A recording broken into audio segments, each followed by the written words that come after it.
কথা বলবো আমাদের প্রতিনিধি ভাস্কর মুখোপাধ্যায় রয়েছে। তার মানে ভাস্কর, মিনার মণ্ডলের বাড়ি থেকে 15 কেজি সোনা পাওয়া যাওয়ার পর এবার টুলু মণ্ডলের বাড়িতে সোনার ওজন মাপার যন্ত্র আনা হয়েছে। এখান থেকেও তাহলে বিশাল সোনা মিলতে পারে।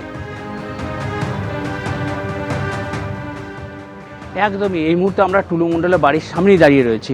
আমি আমার ক্যামেরা পার্সন এরশাদ আলমকে দেখাতে বলবো এই যে টুলু মণ্ডলের এটাই বাড়ি, এবং এটা হচ্ছে তিনটে ফ্লোর রয়েছে এখানে, অর্থাৎ গ্রাউন্ড ফ্লোর, তারপর ফার্স্ট ফ্লোর, সেকেন্ড ফ্লোর এবং থার্ড ফ্লোর। এই তিনটি ফ্লোরেই টুলু মণ্ডল এবং তার পরিবার নিয়ে থাকেন। আমরা দেখতে পাচ্ছি এখানে পুলিশ কর্মীরা বসে আছেন। বেলা 12টা থেকে এখানে তল্লাশি অভিযান চলছে, এখন প্রায় 7টা বাজে।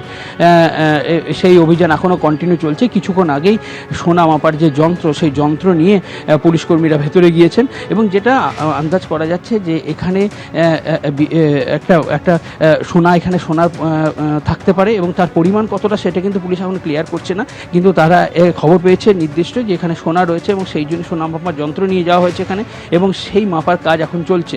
পুলিশ যেটা জানাচ্ছে যে একদম থার্ড ফ্লোরে সেখানে সোনা মাপার যন্ত্র দিয়ে যেসব বাক্সগুলি ছিল সেই বাক্স থেকে সোনা বার করা হয়েছে, এবং মেপে সেগুলো দেখা হচ্ছে তার ওজন কত এবং তার কাগজপত্র আছে কিনা। যদি কাগজপত্র থাকে সেক্ষেত্রে সেটার মালিকানা সে দাবি করতে পারবে, তো টুলু মণ্ডলের পরিবার দাবি করতে পারবে। কিন্তু যদি কাগজপত্র না থাকে সেক্ষেত্রে কিন্তু পুলিশ সেটাকে সিজ করবে, এবং সেই অভিযান এখন চলছে। এবং এছাড়াও প্রচুর কাগজপত্র এখান থেকে উদ্ধার হয়েছে, এবং আরও কি উদ্ধার হয়েছে সেটা এখনও পর্যন্ত পুলিশ খোলাখুলি বলেনি। কারণ আমরা দেখছি যে টুলু মণ্ডলে গতকাল মিনার মণ্ডলের বাড়িতে অভিযান চালিয়ে যে 50 কোটি টাকা উদ্ধার হয়, তারপর কিন্তু টুলু মণ্ডল সজাগ হয়ে গেছে।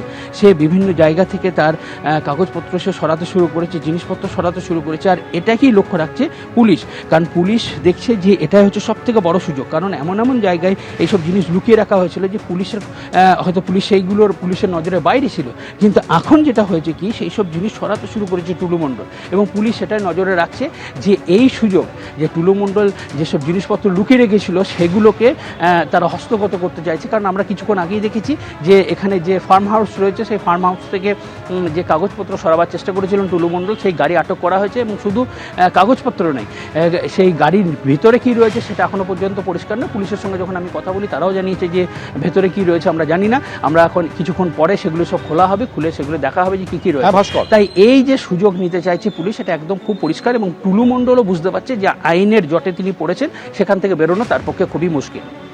ধন্যবাদ ভাস্কর।